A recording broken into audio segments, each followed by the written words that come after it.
إن الحمد لله أصلي وأسلم على نبينا مصطفى محمد صلى الله عليه وسلم وعلى آله وصحبه أجمعين أما بعد أعوذ بالله من الشيطان الرجيم بسم الله الرحمن الرحيم സൂറ ആലി ഇംറാൻ 176 177 രണ്ട് വചനങ്ങളുടെ വ്യാഖ്യാനം നോക്കൂ നിങ്ങൾ. വലാ യഹ്സുൻകല്ലദീന യുസാരിഊൻ വലാ യഹ്സുൻക നബിയെ താങ്കളെ വ്യസനിപ്പിക്കാതിരിക്കട്ടെ അല്ലദീന യാതൊരു കൂട്ടരുടെ കാര്യത്തിൽ യുസാരിഊൻ അവർ ധൃതി വെക്കുകയാണ് ഫിൽ കുഫ്ർ കുഫ്റിൽ അവിശ്വാസത്തിൽ ധൃതി വെക്കുകയാണെന്ന് പറഞ്ഞാൽ അവരുടെ മുമ്പിൽ എല്ലാ തരത്തിലുള്ള സത്യത്തിന്റെ വിശദീകരണവും അവർക്ക് നൽകപ്പെട്ടിട്ടും പരിശുദ്ധ ഖുർആൻ അല്ലാഹുവിന്റെ വചനങ്ങൾ അവരുടെ മുമ്പിൽ അവതരിക്കപ്പെട്ടിട്ടും അല്ലാഹു പറഞ്ഞയച്ച അല്ലാഹുവിന്റെ റസൂൽ വന്നിട്ടും അവർക്ക് കാര്യങ്ങൾ മനസ്സിലാക്കാത്ത രൂപത്തിൽ അവർ ആ കുഫ്റിൽ തന്നെ അടിയുറച്ചു നിൽക്കുന്നതിനെ കുറിച്ചാണുള്ള പറയുന്നത്.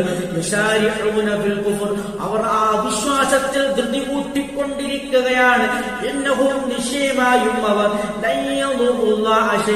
അല്ലാഹുവിനെ യാതൊരു തരത്തിലുള്ള ഉപദ്രവവും അവർ വരുത്തുകയില്ല.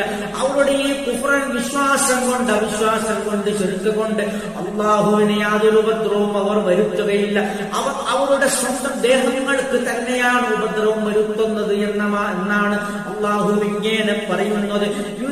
അല്ലാഹു ഉദ്ദേശിക്കുന്നു അല്ലാ യജഅല ലഹും അവർക്ക് ആകാതിരിക്കാൻ അവർക്ക് ഉണ്ടാകാതിരിക്കാൻ ഹല്ലൻ ഓരോഹരിയും ഫിൽ ആഖിറ ആ പരലോകത്ത് അവർക്ക് ഒന്നും തന്നെ ലഭിക്കില്ല എന്നാണ് പറയുന്നത്. പരലോകത്ത് ഒരു ഓഹരിയുമില്ലാത്ത രൂപത്തിൽ ആക്കുന്നതിന് വേണ്ടി എന്ന് പറഞ്ഞാൽ അവരുടെ വിശ്വാസവും അവിശ്വാസവും കുഫ്റും അങ്ങനെ തന്നെ വർദ്ധിച്ചു വന്നുകൊണ്ട് അവർ സത്യനിഷേധികളായി നിലകൊള്ളുന്നു.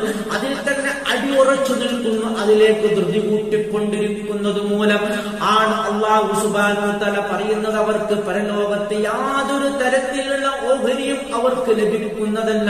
ആ രൂപത്തിലാകുന്നതിന് വേണ്ടിയാണ് അവർക്ക് വമ്പിച്ചതായ ഒരു ശിക്ഷയുണ്ടെന്ന് പറഞ്ഞാൽ നരകശിക്ഷയുണ്ട്.